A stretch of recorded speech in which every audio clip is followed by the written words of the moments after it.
Dear students, good morning all. ഇന്ന് നമ്മൾ ചർച്ച ചെയ്യുന്ന ടോപ്പിക് എന്ന് പറയുന്നത് അസറ്റ്സിൻ്റെ ക്ലാസിഫിക്കേഷൻസ് ആണ്. ഇപ്പോൾ ഒരു ബാങ്കിങ് സെക്ടറിലെ അസറ്റ്സിനെ എങ്ങനെ ക്ലാസിഫൈ ചെയ്യാം, ഏതെല്ലാമാണ് ഒരു ബാങ്കിങ് സെക്ടറിലെ അസറ്റ്സ് എന്ന് പറയുന്നത്. ഇപ്പോൾ നമ്മൾ നമ്മുടെ വീട്ടിലേക്ക് ചെന്ന് നോക്കിയാൽ നമ്മുടെ ഓരോരുത്തരുടെ വീട്ടിലെയും പാരൻസിന് ഒത്തിരി അസറ്റ്സ് ഉണ്ട്.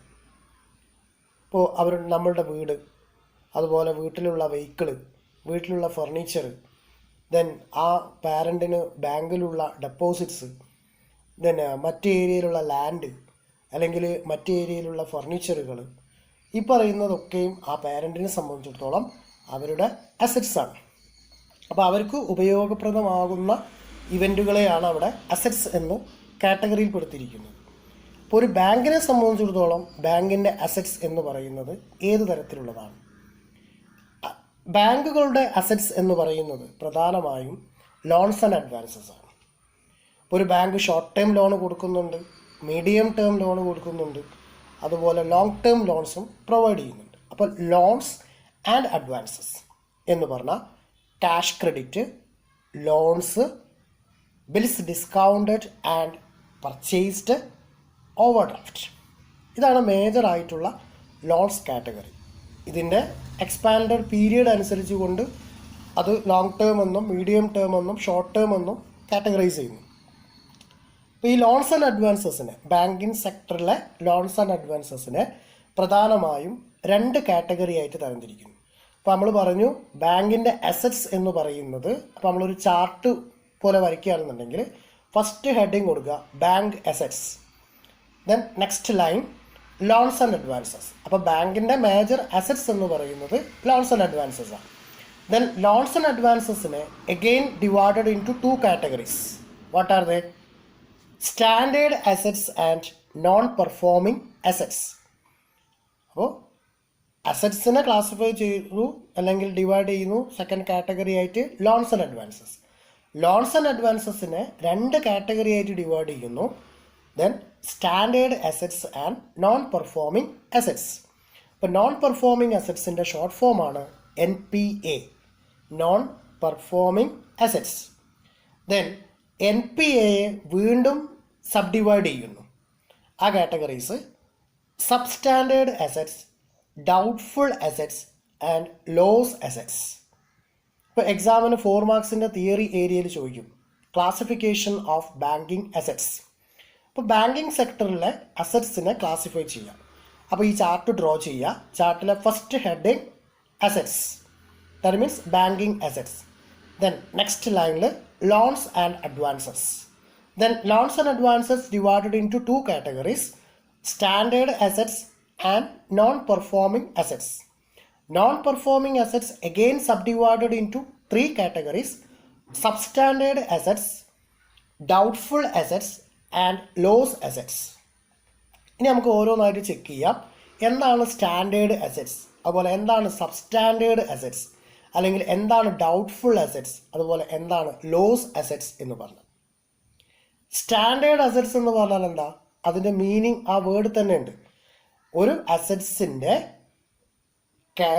ക്യാരക്ടർ അല്ലെങ്കിൽ അതിൻ്റെ നേച്ചർ എന്ന് പറയുന്നത് സ്റ്റാൻഡർഡൈസ് ചെയ്തിരിക്കുന്നു.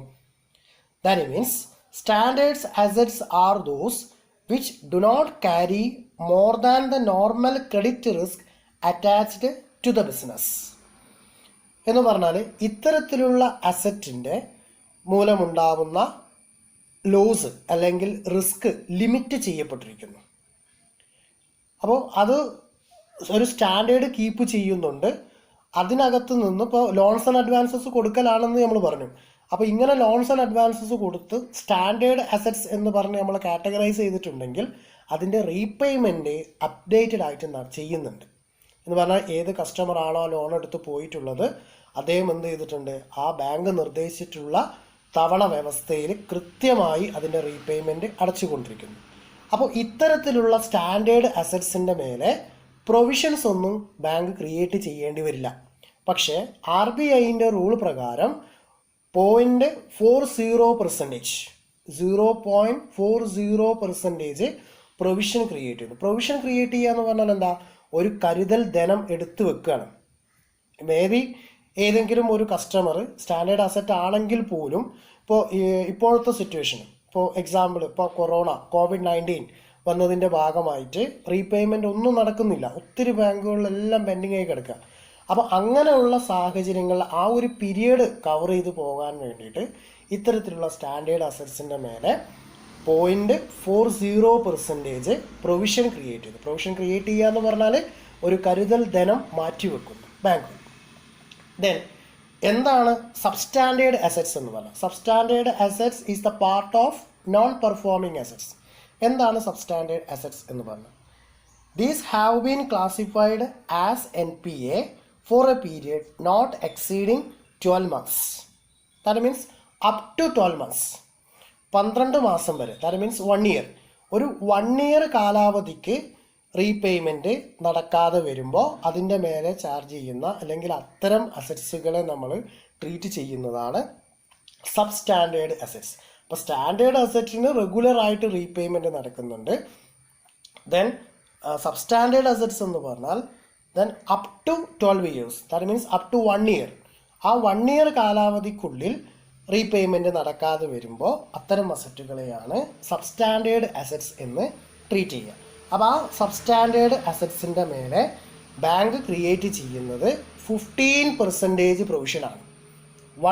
15% പ്രൊവിഷനാണ്. അപ്പോൾ സ്റ്റാൻഡേർഡ് അസറ്റിൻ്റെ മേലെ കീപ്പ് ചെയ്യുന്നത് 0.40%, സബ്സ്റ്റാൻഡേർഡ് അസറ്റിൻ്റെ മേലെ കീപ്പ് ചെയ്യുന്നത് 15%. ഇപ്പോൾ കണ്ടില്ലേ, ഡിഫറൻറ്റ് കണ്ടല്ലോ.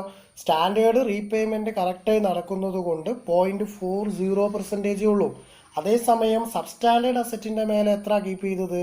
15% ആണ്. എന്ന് പറഞ്ഞാൽ അത് ആ ഒരു വർഷത്തിനുള്ളിൽ റീപേയ്മെൻറ്റ് നടക്കാത്തത് കൊണ്ട് അതിൻ്റെ മേലെ പ്രൊവിഷൻ ക്രിയേറ്റ് ചെയ്ത് വെച്ചിരിക്കുകയാണ് 15%. ദാറ്റ് മീൻസ് 15% അതിൻ്റെ മേലെ പ്രൊവിഷൻ ക്രിയേറ്റ് ചെയ്ത് വെച്ചിരിക്കുന്നു. ഇനി നെക്സ്റ്റ് കാറ്റഗറി എന്താ നമ്മൾ പറഞ്ഞത്? Doubtful assets. Doubtful assets means doubtful assets are those which have remained NPA for a period exceeding 12 months. That means exceeding 12 months, ഒരു വർഷം കഴിഞ്ഞിട്ടും എന്ത് ചെയ്തിരിക്കുന്നു? റീപേയ്മെൻറ്റ് പ്രോസസ്സ് നടക്കാതെ കിടക്കുന്ന അസറ്റുകളെയാണ് നമ്മൾ ഡൗട്ട്ഫുൾ അസറ്റ്സ് എന്ന് പറയുന്നത്. അപ്പോൾ അതിൻ്റെ മീനിങ് തന്നെയാണ് ആ ഡൗട്ടാണ്. ദാറ്റ് മീൻസ് അത് തിരിച്ച് കിട്ടുമോ എന്നുള്ളത് ബാങ്കിന് യാതൊരു വിധത്തിലുള്ള ഉറപ്പുമില്ല. അതുകൊണ്ട് അതിനെ ഡൗട്ട്ഫുൾ അസറ്റ്സ് ആയിട്ട് ട്രീറ്റ് ചെയ്തിരിക്കുന്നു. ഡൗട്ട്ഫുൾ അസറ്റ്സിൻ്റെ മേലെ ബാങ്ക് കീപ്പ് ചെയ്യുന്ന പ്രൊവിഷൻ എമൗണ്ട് എത്ര? ഡൗട്ട്ഫുൾ അസറ്റ്സിൻ്റെ ഇപ്പോൾ ഡൗട്ട്ഫുൾ അസറ്റ്സിന് സാധാരണഗതിയിൽ അത് അൺസെക്യൂർഡ് ആണെങ്കിൽ, അതായത് ഒരു സെക്യൂരിറ്റി ഇല്ലാതെ കിടക്കുന്ന അൺസെക്യൂർഡ് ആണെങ്കിൽ അതിൻ്റെ മേലെ 100% പ്രൊവിഷൻ ക്രിയേറ്റ് ചെയ്യണം.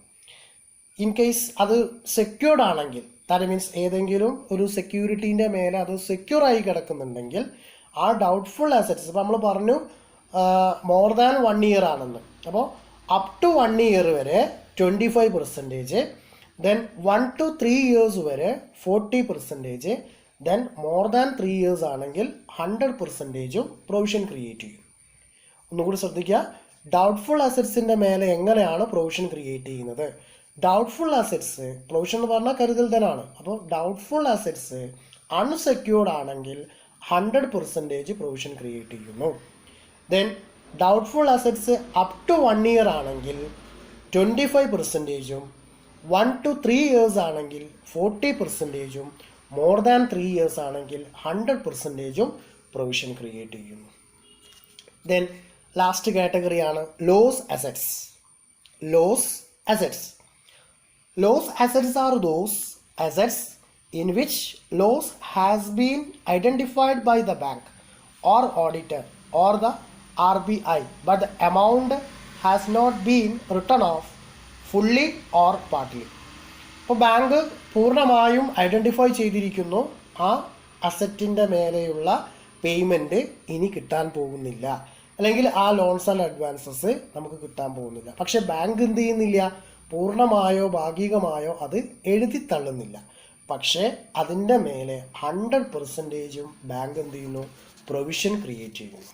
മേ ബി ബാങ്ക് പ്രതീക്ഷിക്കുന്ന പീരീഡ് കഴിഞ്ഞിട്ട് അയാൾ ആ ലോണും അല്ലെങ്കിൽ അതിൻ്റെ പ്രിൻസിപ്പൽ എമൗണ്ടും ഇൻട്രസ്റ്റും കൂടി തിരിച്ചടച്ചേക്കാം. അപ്പോൾ അങ്ങനെയുള്ള ഒരു സന്ദർഭം ഉണ്ടായേക്കാം. പക്ഷേ അതെന്ത് ചെയ്യുന്നില്ല? പൂർണ്ണമായോ ഭാഗികമായോ ബാങ്ക് എഴുതി തള്ളുന്നില്ല, പകരം അതിന് 100% എന്ത് ചെയ്യുന്നു, പ്രൊവിഷൻ ക്രിയേറ്റ് ചെയ്യാണ് ബാങ്ക് ചെയ്യുന്നത്. ഇതാണ് അസറ്റ്സിൻ്റെ ക്ലാസിഫിക്കേഷനും അതിൻ്റെ മേലെ ചാർജ് ചെയ്യുന്ന പ്രൊവിഷൻസ്.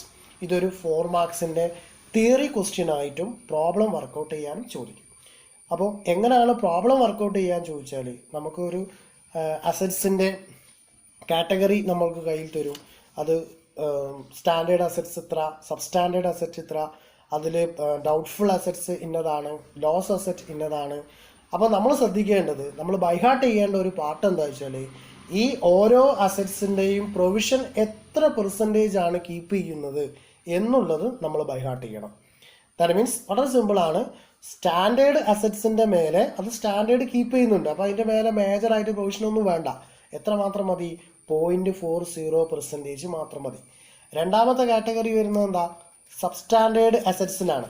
അപ്പോൾ സബ് സ്റ്റാൻഡേർഡ് അസറ്റ്സിൻ്റെ മേലെ 15% ക്രിയേറ്റ് ചെയ്യുന്നു. മൂന്നാമത്തെ കാറ്റഗറി ഡൗട്ട്ഫുൾ അസറ്റ്സ് ആണ്. അപ്പോൾ ഡൗട്ട്ഫുൾ അസറ്റ്സ് ആണെങ്കിൽ, അപ്പോൾ ഡൗട്ട്ഫുൾ അസറ്റ്സിൽ അൺസെക്യൂർഡ് പാർട്ടിന് 100%, സെക്യൂർഡ് ആയതിൽ അപ് ടു 1 ഇയർ ആണെങ്കിൽ 25%, 1 to 3 years ആണെങ്കിൽ 40%, മോർ ദാൻ 3 years ആണെങ്കിൽ 100%.